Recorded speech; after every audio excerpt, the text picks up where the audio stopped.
This is episode 18 of the Home and Family Culture Podcast.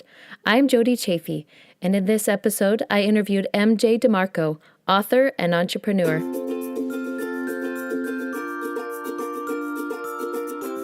Welcome to the Home and Family Culture Podcast, where I discuss how families can discover and design their collective vision, values, beliefs, and traditions that influence their family culture. The purpose of my podcast is to interview experts who can offer tips and tools to aid families in the process of developing their family culture, and also successful individuals whose success was influenced by their family culture.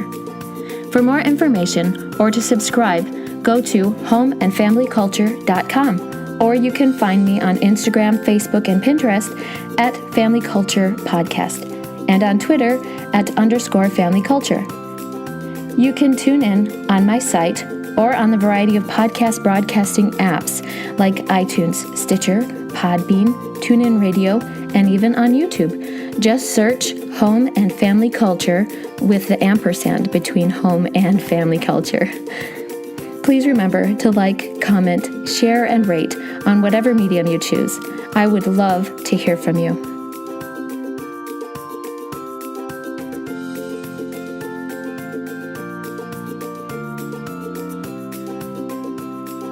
MJ DeMarco is a semi-retired entrepreneur, investor, self-made millionaire, and international best-selling author of The Millionaire Fastlane and Unscripted: Life, Liberty, and the Pursuit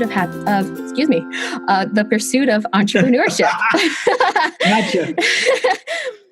He currently is the founder of Viperian Corporation, a small publishing company, and the Fastlane Forum, a worldwide global business community with over 40,000 entrepreneurs registered and over 500,000 contributions. Welcome, MJ. I'm so excited to have you. Well, thanks for having me. I appreciate it. Tell us a little bit more about yourself and how you've acquired your lifestyle. Sure. I've been an entrepreneur my entire life. Kind of knew early on that I wanted to be an entrepreneur.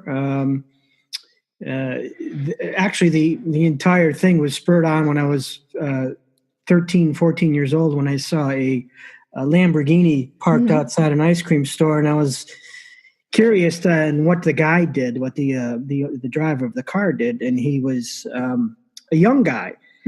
So that kind of was kind of strange to me, but he said he was an entrepreneur. So that kind of planted that seed that, wow, you can, you assume the guy's rich. Right. So, I was like, oh, this is interesting. And I started looking into entrepreneurship. And the more I looked into it, the more I realized it was so much more than just, you can make a lot of money. But it was about really living life the way you want to live life, having control over your life, having control over your time. So, it took me a good 10 years before I actually succeeded as an entrepreneur. I owned an internet company for about 12 years. I was able to sell it twice to a company out in San Francisco, both times. And then after I sold it the second time, kind of went into what I call a semi-retirement, which allowed me to write these books. And now we're a publishing company, and I operate a global community filled with entrepreneurs who want to live the unscripted life of life, liberty, and the pursuit of entrepreneurship. So, and that's really my objective in my, quote, semi-retirement, is to spread this message that entrepreneurship is not just a career; it is a lifestyle. It is a way to approach a world that just is really changing, and a lot of those changes are not for the better. It's giving people the opportunity to say, "Hey, there's just another alternative out there," and it goes much beyond just a career. Yeah, I mean, I read your books looking for, I want to say, redemption, because I started reading some financial books. My husband and I find ourselves basically trapped in the corporate world. People, of course, recommend Dave Ramsey and The Richest Man in Babylon, and even Rich Dad Poor Dad, which that one helped me to create a better mindset. But what can you tell us about these financial paths and what is flawed about the slow lane mentality that you describe in your book? Well, the slow lane mentality, for your listeners, is this idea that if you give up 50 years of your life in a job and you're ridiculously frugal, living below your means, and giving all those savings to Wall Street, that eventually one day you're going to be rich. You're going to be a millionaire. You're the millionaire next door, as they say. Yeah. And it's just utter. I go as far as saying it's a scam. It's one of these scripted dogmas out there that is peddled by $1 trillion financial industry, $1 trillion indebted government. It's all a part of a system, let's be honest, to create economic slaves. Economic slaves in the Monday through Friday slave system, economic slaves in the 50-year Wall Street system. And when you look into this stuff more deeply, it is really deeply concerning. Now, the slow lane is all predicated on compound interest. And you've probably heard that before, which is, invest $10 a month for the next 50 years. And after 50 years, you're going to have X millions of dollars. Well, that's absolutely true. The math is true. I mean, we can't get beyond that. Right. But it's not because it's not a scam because the math doesn't work. It does.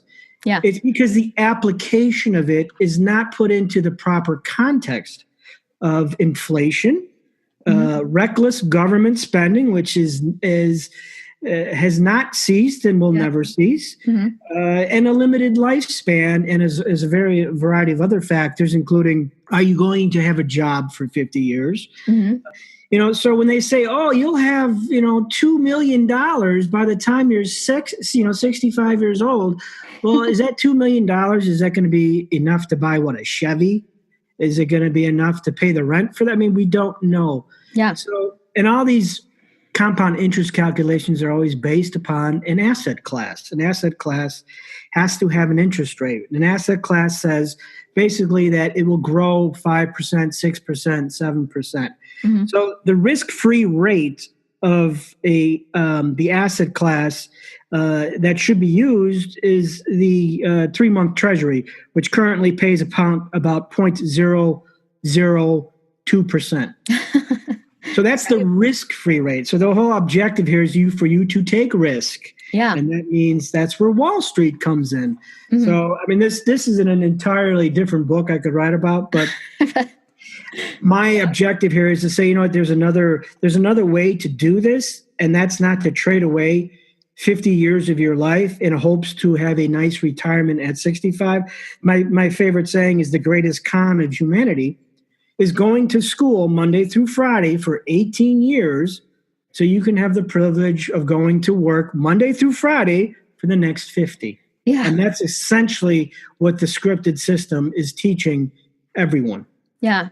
And that's so in my vernacular, when I talk about these kinds of things with people, I follow leadership education style for homeschooling. And it doesn't necessarily have to be homeschooling, but what they call this scripted mentality, they call it the conveyor belt. Where it's like, we send our kids to school so that they can learn how to line up and get straight grades and they get their stamp of approval and move on to the next, it's like they follow instruction, do what you're told,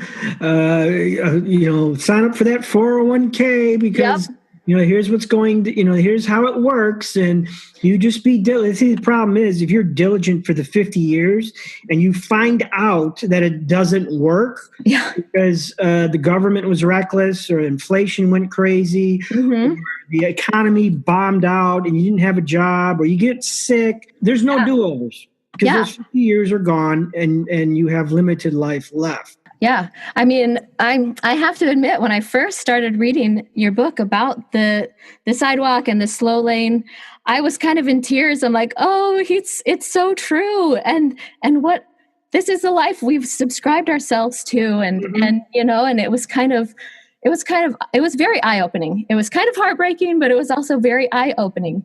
And you've spent a good portion of the Millionaire Fast Lane explaining about all these paths that we are constantly being fed and taught how to follow. And I appreciated that because it really spelled out how very true all of that perspective is. That, my parents, they're still working. They're probably gonna work themselves to death. And that's just the way that's how the souling is. Yes. But it's like we forget that sometimes. Sure. Because nobody wakes us up to that. Yes, and in effect, we become willing economic slaves. And so, what is the alternative? The alternative is understanding that we're being gamed. First of all, yeah. So once you understand that, you get to see things as the way they are, as opposed to the way they want you to think it is. So once you see that you're being gamed into the system, it becomes much easier to escape and not participate in the game and just simply acknowledge it. A good example is television. I don't watch a lot of television.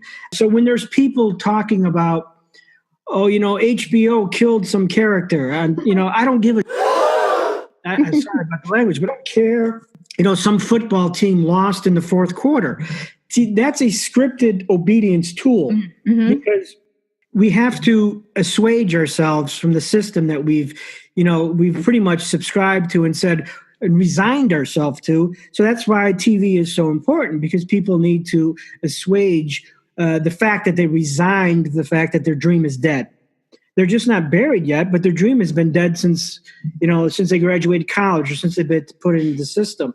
And that's it's so sad that people do not see that they're almost being puppeted without any thought to why do we do things the way they're being done.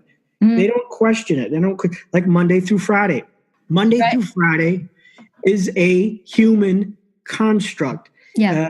Your dog, if you have a dog, he doesn't know it's Monday. He doesn't know it's Sunday. They're all the same. Same with aliens. If an alien came to the planet, their supercomputer would say, okay, they have 1 day revolutions of 24 hours, but Monday through Friday is a human construct to institute obedience into the work slave system. And that's when people resign to themselves that it's perfectly okay to trade away my Monday through Friday in a job I necessarily probably wouldn't be doing if I didn't need to, in order to get paid Saturday and Sunday. It's a 5-for-2 trade. Yeah. And it's absolutely ridiculous. Yeah. It's like when you describe that, and I know you've posted something somewhere that's like, this is like the Matrix. You're going to take the red pill or the blue pill. And if you take that, you wake up to this reality. Look, we are just a bunch of batteries in this system. And it's everywhere. It's really has saturated our culture. When I started, even after reading Rich Dad Poor Dad, it woke me up to some of this mindset. And I think I'd started reading your book by this point when I'd watched the movie Sing. Have you ever seen that movie? It's a cartoon. So it's about these people who want to participate in a voice competition. And they're not people, they're animals, but they represent people. And anyways, but it's this guy who has a theater and it's failing. And so his last ditch effort is to put out there this competition to bring in people. And he accidentally says that the prize money is going to be $100,000. And stick with me about this because on the surface, it's about a singing competition. And I'm a singer, so I was like, oh, that'll be so fun to watch. But after having this mindset, I was watching it and I felt really depressed by the end because, first of all, it was about people wanting to win a lottery, about a skill that they might not have necessarily developed or worked on to find how to find an outlet or make an impact and things like that. And then all of the characters that were involved had financial issues. And so it was like this huge tribute almost to our culture of, the koala had the guy with the theater had a failing business. There was a guy who thought he had the prize money in the bag, so he took out a line of credit and and gambled it. There's a guy who's a thief. There's a family that the dad just slaves away constantly and doesn't even interact with his family. And so that was like, to me, that was what the movie was about. And I felt kind of depressed that this is basically our culture. Our culture, exactly. Yes. And it's something that it was normalizing it. It is. Yeah, exactly. Yeah, it was normalizing it. And because it wasn't like you went to this movie and went, wow, that was depressing because all these people are struggling, and you go to the movie and go, yeah, that's life. Yeah. And everybody wishes that they could find this golden ticket that's going to rescue them from all of these different ways of living that are essentially either the sidewalk that you describe in your book or the slow lane. And so how do we, when we see the language is everywhere, it permeates our culture, and that's how we were raised. Yes. When you're little kids, you say, what are you going to be when you grow up? And you think that's it. Whatever I choose, that's what I'm going to do for the rest of my life. So tell us about the alternative that you've described. What is the fast lane exactly? Well, and you described that movie, and I haven't seen the movie, but I'm thinking to myself here, there's 10-year-olds and 11-year-olds watching this. Oh yeah. And they're being trained to think, okay, this is what life is. This is what I need to expect. Yeah. And it's that's part of a scripted dogma. So training people to become these slaves in the system, and that's just the way it is. That's just the way it is. Another saying I like to say is, if you accept conventional wisdom from conventional people living conventional lives, can you expect to be anything but conventional? Yeah. So the fast lane is a philosophy of entrepreneurship predicated on a series of different commandments that allows an individual to inject massive value into the world. And when I say massive value, that I don't want to scare people into thinking they need to be the next Elon Musk or Bill Gates. That is far from true. But injecting value into society, almost serving the game instead of playing the game. So when we partake in an entrepreneurship of a fast lane nature, it allows us to explode our income, explode our net worth pretty dramatically. And we're talking about, instead of making $30,000, $40,000 a year, you could go to $30,000, $40,000 a month. And I mean, let's face it, money is very important in a scripted society. I retired 35 years early. And I was able to do that not because I created some huge company. The most employees I ever had at any one time, I think, was 4 or 5. So it wasn't some huge company, but it was huge enough. It was big enough in my world to make a huge impact in my life, where I was able to accumulate money rather quickly. I was making 6 figures monthly. And I made a point of saving a lot of that money and not spending it on frivolous stuff. Designer clothes that would be out of fashion in 6 months or whatnot. Right. So the fast lane is a series of commandments that outline entrepreneurship and entrepreneurial venture, where you can scale your income very, large, or you can scale your asset value or your net worth very large to impact to the point where you start to realize, I don't need to wait 50, 60 years for Wall Street to give me a millionaire miracle. Yeah, I can do this in 3, 4, 5, 6 years. And I see this on my forum all the time when people build a business from the ground up following these principles, and they realize, I just woke up and I made $700. And when they see that there's a point of intersection where your time has been divested from the act of making money, meaning you make money 24 hours a day, 7 days a week. It's always on. And that's one of the fast lane principles, is to divest yourself from the act of trading your time for money. And that's one of the core reasons why I was able to retire 30, 35 years early because I divested myself from the act of trading my time for money. Yeah. So now I make money 24 hours a day, 7 days a week, on holidays, on Christmas, on things. I have not been off the clock since I think 1997. Uh-huh. So, and that's how you create wealth. Okay. Is you create these structures that have the ability to earn income regardless of what you're doing. So that in essence is a fast lane entrepreneurial venture. And it's not, a lot of entrepreneurs are not engaged in these kind of metrics. They're still trading their time for money. Yeah. So if you're a consultant and you don't consult, you don't make money. So that's, there's a very distinct thing there. So like in Kiyosaki terms, it's you're still on the left side of the quadrant. If you're an employee or a self-employed, you're still trading time for money. Sure. I think he called it the S quadrant. I don't remember. Yeah. It's been so long. Mm-hmm.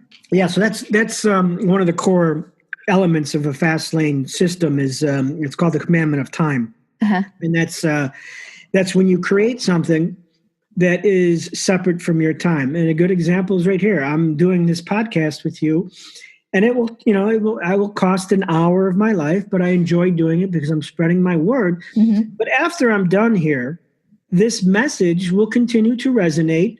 Yeah. Let's say you succeed wildly and you're on Good Morning America or something crazy.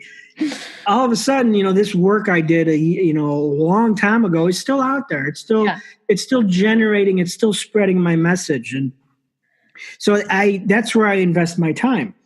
Yeah. So entrepreneurship does take a lot of time. Let's be clear. I'm not mm-hmm. saying that it's all fun and games and you're on a hammock on a beach. Right. The distinction here is to invest your time into a system that not only pays you money, but it pays you time. Yeah. See, the economic slavery system is predicated on trading your time for money, and then it's done. Yeah. I trade my time into a system that pays money and time. Mm-hmm. And again, that's why I've been able to be fortunate enough to have, to be able to retire early, do what I want, write what I want, not care what a publishing company thinks about my book. Too bad I'm doing it. Uh-huh. Because I have that freedom now. I have divested myself from the scripted dogma and the scripted institutions, the scripted authoritarian systems. So that eventually is your end goal. Yeah. So can you give us some examples of some of those systems that people can invest their time in that can create a fast lane like that? Sure. Well, anything that is separate from your time, anything that is separate from your existence. So I've written 2 books. I'm working on a third. Those books exist separate from me. Okay. If I die tomorrow, heaven forbid, those books will still exist. They will still sell. It could be a product, an invention, a food product, anything that can sit on a shelf, anything that can be sold on a website. Mm-hmm. So that's how you separate yourself from time. In more human resource systems is usually the worst type of system because then you have to hire people. Right. So in the case of a consultant, you would have to hire other consultants. Mm-hmm. Those generally are the types of arrangements I generally like to steer people away from because they're much harder to scale. So as an author of a book or a product, so let's say you have a food product that people love, replicating that food product among millions is much easier than trading your time up into 24 hours. See, we're limited by the mathematical equations we attach ourselves to. Yeah. So math is the fundamental law of the universe. So if we're objecting to create wealth for the purpose of creating our own freedom, we have to attach ourselves to these proper equations that allow wealth to happen. Mm-hmm. So the slave system is about trading your time. So there's only 24 hours in a day. Uh-huh. There's only one, our lifespan is 78 years. So look at those numbers, 78, 24. These aren't really good numbers to be creating wealth with. Right. So when we create systems that have unlimited metrics or unlimited mathematics, suddenly getting wealthy becomes a probable outcome. Not, I'm going to say it's likely, but it becomes probable. So if you're working a job that pays $40,000 a year, I can tell you unequivocally 100% that your odds of getting wealthy is zero. Right. However, if you are inventing a product and it's being well received by the marketplace and it could be replicated fairly easily, I can tell you then that your odds of getting wealthy have just jumped from zero, I don't know, to 10, 15%, 20%. Right. So these are the types of things we want to think about. These are the equations we attach ourselves to. I wrote 2 books. I can easily print 1 million books without issue. One day Mark Cuban may say, "Oh, I recommend The Millionaire Fast Lane," and all of a sudden I sell an extra 100,000 books just like that. Wow. Yeah. So that's, again, I've attached myself to these proper equations that allow wealth to happen. And so, how has the corporate world changed of late, lately, so that it makes it a lot easier, really, to develop these kinds of systems? Well, we live in a wonderful time where the world's knowledge is at your fingertips. You can learn anything that you need to learn. And when I reflect on my life and where I have come from, all the things that I have made money with have not come from things I learned in college. They came from things I actively sought out to learn. So we want to always accept that learning doesn't end at graduation. It just begins. Yeah. You have to become a lifelong learner. I just posted something the other day that said failed entrepreneurs let their education lead the opportunity, while successful entrepreneurs let the opportunity lead their education. So when people like to use the crow, I don't know how to do that. Oh, I'm not good at that. I'm not. Right. These are crutches. Yeah. These are identity crutches that allow you to escape doing the work. It's also a part of a fixed mindset, which basically says that you can't change anything, where we want a growth mindset that says you can change anything if you put your mind to it. Yeah. And one of the thoughts, because I saw that post and I was actually going to ask you about it. And so I'm glad you brought it up, because the way that I see the fast lane is it's a process that is ultimately, it's kind of like a scientific process. Like, people don't think about their careers as, oh, I'm gonna try this and work at it, test my hypothesis, test my theories, work at it, see where it takes me. And if it fails, go, oh well, I'm not going to move on to do that anymore. But that, part of being able to set up systems is that you have to have that growth mindset. You have to be able to keep learning and pursuing things that will help to advance whatever it is, the barriers that you need to break through in order to develop and create those systems. And that's it. That concept of learning to the opportunity. It's it's this leadership type of education that I try to talk about with my family. It's kind of like that, where if you want to get off the conveyor belt, then your kids need to be able to pursue their own education and develop the capacity to learn, and not just, so you don't teach your kids what to learn, you teach them how to learn. Correct. And so then that allows them the ability to work at. And once you are educated on the logical fallacies, the biases that all go into scripted dogma. I mean, we haven't even discussed the mainstream media, right. The educational systems that are complicit. And once you start to, take the veil off all this stuff using, proven psychological concepts, cognitive biases, and so forth, it's almost disturbing what's going on. But in terms of entrepreneurship, you kind of touched on this. It's a lifestyle. This is not a career. This is a lifestyle. It's like we really have to match our expectations to what we're doing here. So when I say, you build a system, you get away from trading your time for money, all that stuff. This doesn't happen overnight. It could take a couple years. But what you have to do is expect it to be riddled with some failure, riddled with some trials. It's all about the process. It's like baseball. Yeah. You don't say, you know what, I'm going to succeed as a baseball player. You go up to the home plate, you take 3 swings and you strike out and say, okay, well, I guess I'm not going to be a baseball player. I quit. Mm-hmm. That's not how it works. You continually drive to the plate. You continually swing. And eventually you start getting acclimated to what it takes to hit the ball. Yeah. So and that's learning ways to refine that skill, not just yes, expecting that, oh, I have a talent for this, but then I strike out, I'm done. Well, then where's that talent? Talent doesn't translate to anything until it becomes a skill that you've developed to turn it into something.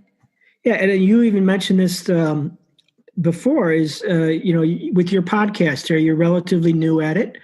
And you don't know where it's going to take you. But the key is you're doing something. Mm-hmm. You're refining your process. You're relearning. You never know what's going to. You might have a aha moment with one of your guests, or the guest says, "Hey, let's I'd like to partner with you on something." Mm-hmm. The ability of just being out there and doing something and getting these systems in place and seeing where it takes you is the essence of the process. It's not, it's the old saying. It's not the destination. It's the journey, and it's who we become in this process. And I think Brene Brown would call it daring greatly. Yeah, that you rise up, you just do something despite, you're going to be vulnerable, but you just keep doing it.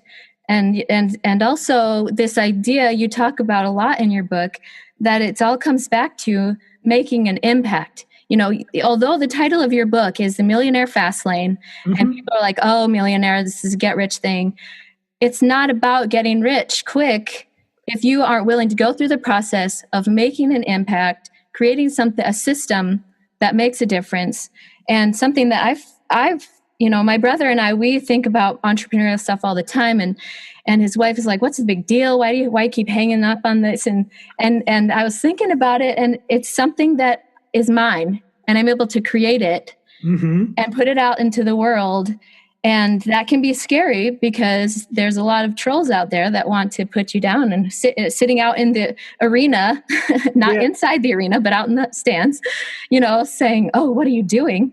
But from the and so, but it's about getting up and doing something and creating something that's yours and making an impact. It's about creating value, relative value for the marketplace. Focus on relative value and your messaging, and eventually the money comes. And that's a very important distinction because there's a lot of young people that are all about the money. Mm-hmm. I want to make money. What could I do to make money?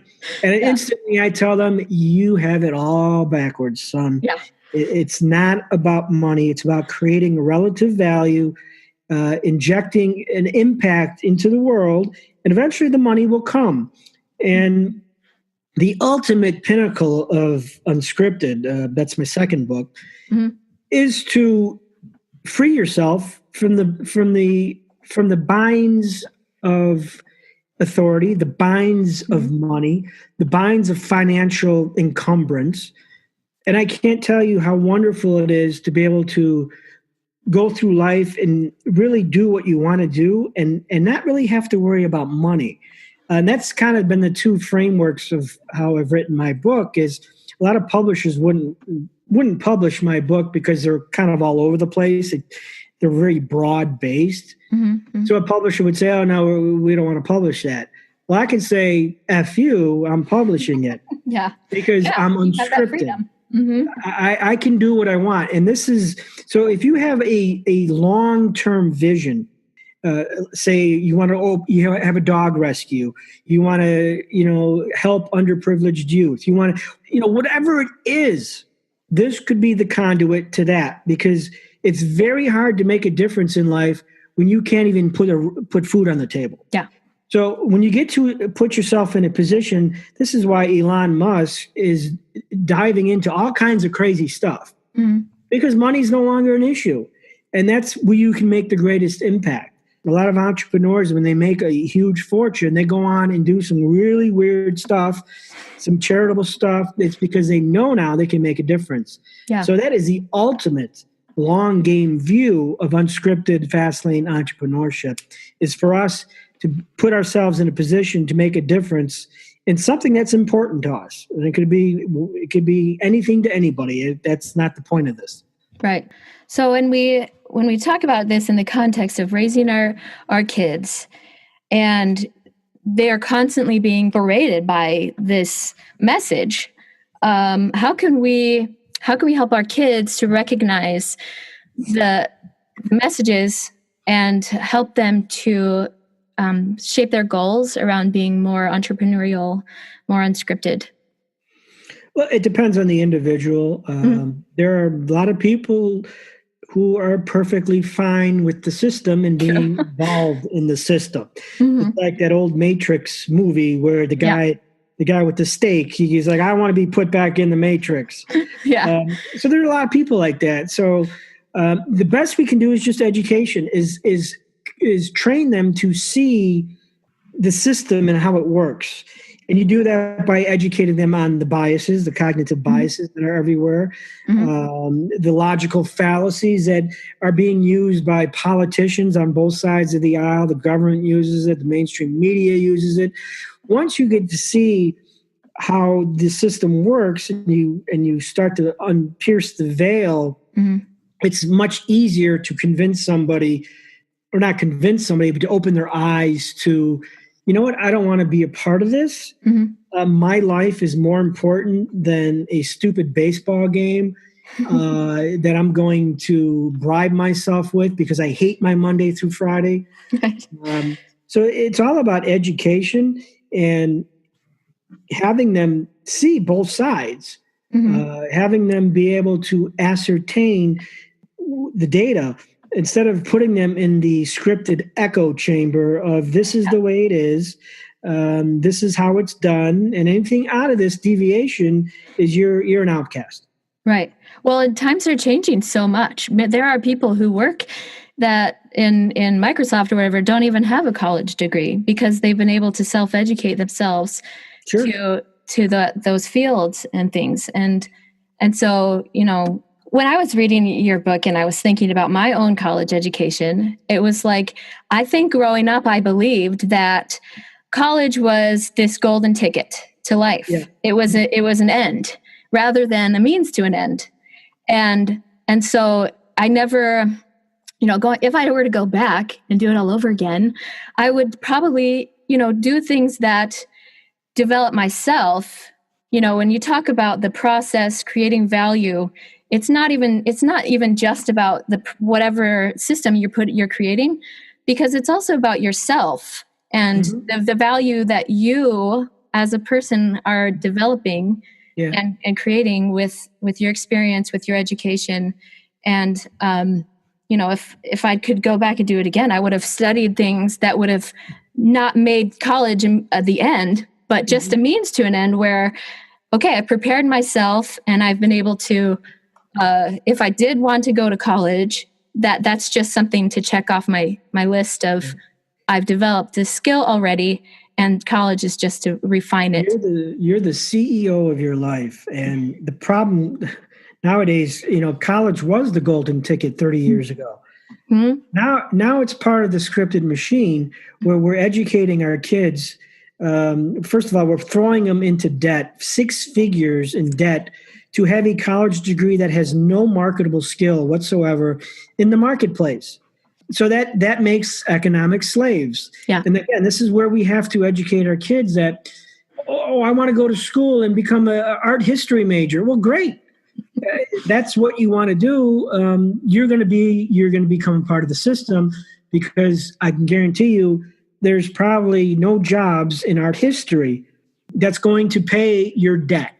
So you're going to be put into a system, into having a job you really don't like, because you were told this is the way things are done. You think about that as just millions and millions of parents are sending their kids to college based on that's just the way things are done, without any thought to the economic impact it has on their kid, not to mention the economic outlook for the degree pursuit that they're taking. So it's sad because that 30 years ago, maybe Sure. But our education system is still stuck in more than 30 years of Yeah, a you system. cannot bankrupt student debt. Isn't that convenient? Yeah, right. So it's all about economic slavery. And another thing I want to mention is that's quite important is entrepreneurship. When I say it's more than a career, it's a lifestyle. Mm. It's very important because they have actually done studies on this, that a person's happiness quotient is 50% determined by autonomy. Mm. And entrepreneurship is the career that offers autonomy. In my second book, I mentioned that one of the happiest days of my life was when I realized I was free from a job and then I was able to self-direct my company to pay the bills and to get by. I wasn't rich. I didn't have millions of dollars or anything, but I was just ecstatic because I was now writing my own check. And that's because I had autonomy. You have no autonomy when an alarm clock is forcing you up at 6 a.m. and putting you in traffic 5 days a week. That's no autonomy. You have no autonomy when the boss tells you to do X, Y, and Z. You have no autonomy when the boss says, no, you can't have a 4-week vacation to cruise the Mediterranean. You can't do that. That's no autonomy. Yeah. So when we create autonomy, 50% of our happiness bank is filled up. This is why you don't even have to be a successful entrepreneur. You can be a pay the bills entrepreneur and still be right. happy. Still be free. Yes. How do we introduce these concepts to children? First of all, it depends on the child. Mm-hmm. I have a teenager in my life who, to be honest, wasn't interested in entrepreneurship, and I understand that. I respect that. But all of a sudden, he became interested when he got his first job. Right.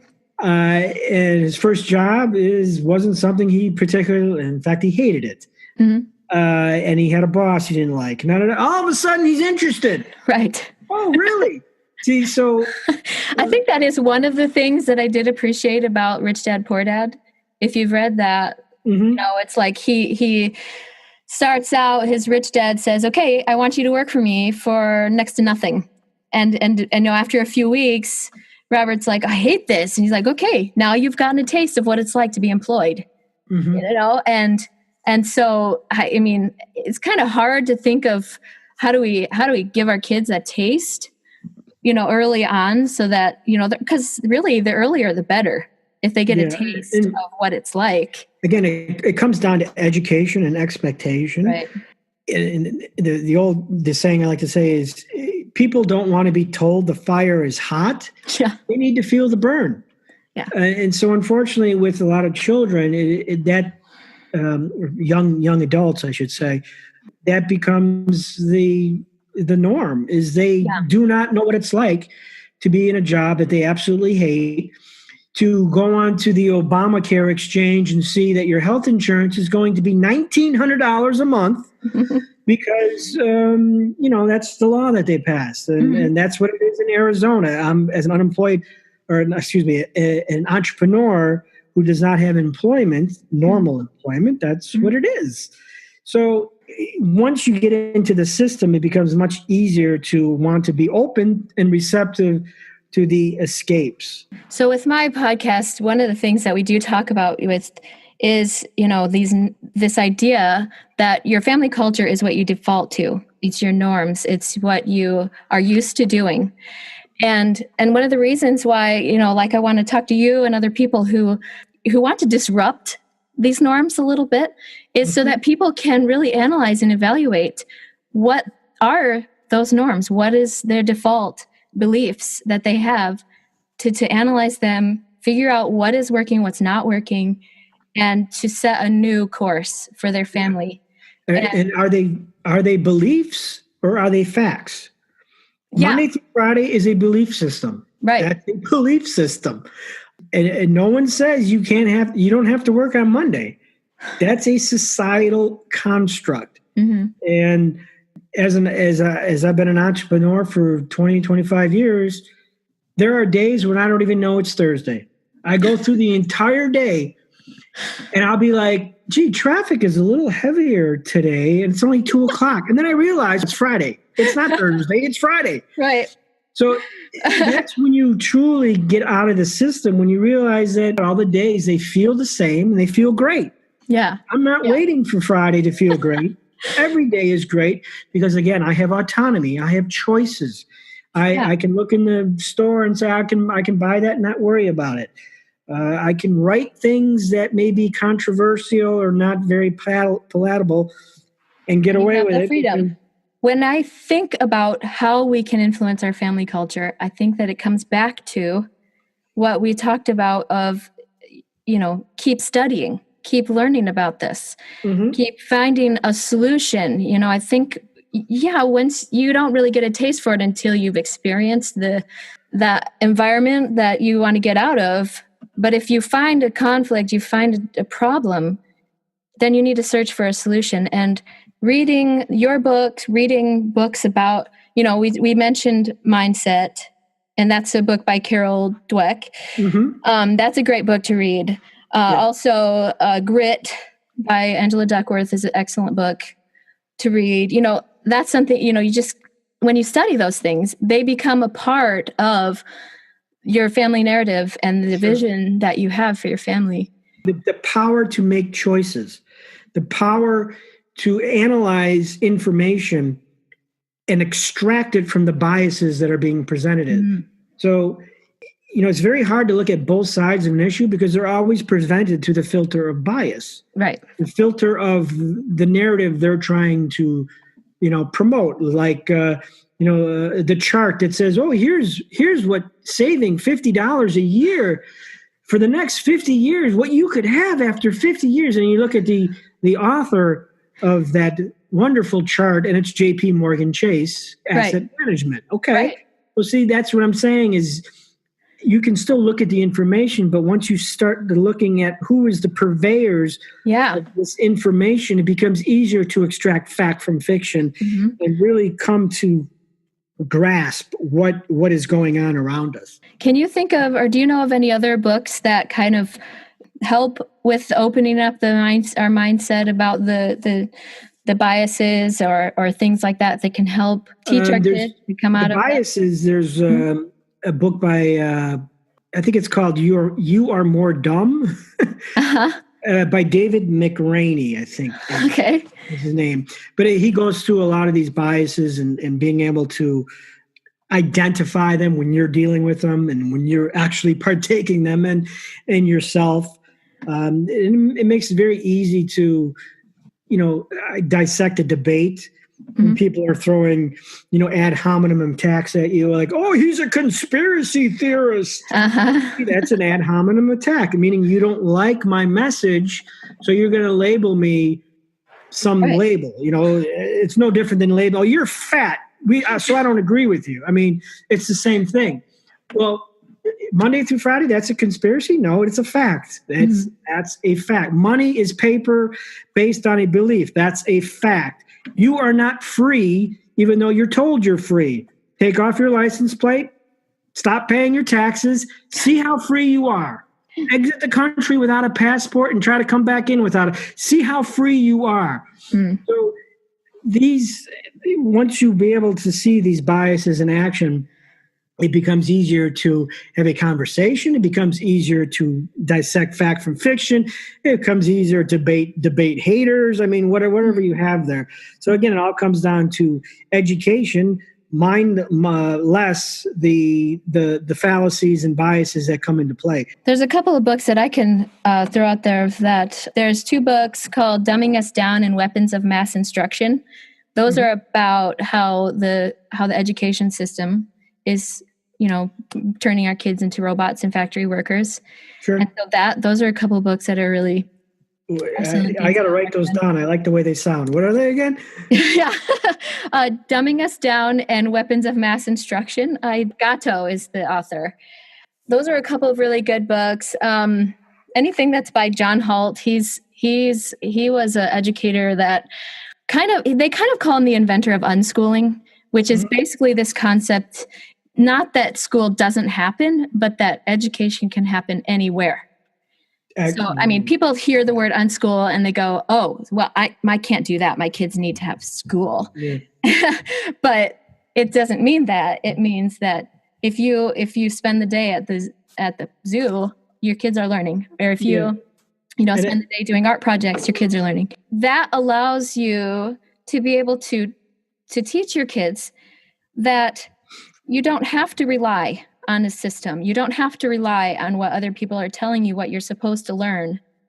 You can explore what you want to learn and then base your education on the opportunities that are available, so that you can learn what is relevant and not just what you're told to learn. And you just brought up a point about unschooling and about the education system. You called weapons of mass instruction. Mm-hmm. I can tell you, I don't even have to read that to be able to tell that it's probably about how we're teaching our kids not to be proactive in our life. We're teaching them to be victims. Yeah. You're a victim of corporatism. You're a victim of the government. You're a victim of oppression. You're a victim of this. We're creating a victimology in our kids that they're just, they're just pieces of driftwood down a flowing river.